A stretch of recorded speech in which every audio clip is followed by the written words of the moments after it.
Today guys, nag-adobo ako na what you call that? Gizzard and liver. So ito guys, kasi request ng anak ko dahil sobra na daw niya itong na-miss.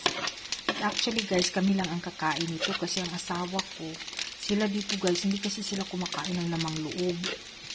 So, ayun. Favorite din kasi namin ito mag-ina nung nasa ano pa kami, Pinas.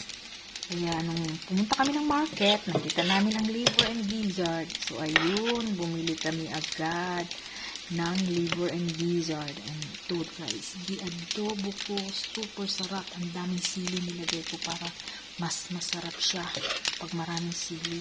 Tapos sinugasan ko siya ng suka, yung gizzard. Bago ko siya niluto, hinugasan ko pa siya ng suka para talagang walang langsa. So, eto guys, ang aming lunch for today. Gizzard and liver, adobo, and of course guys, fried rice. So, kain tayo guys. Babush!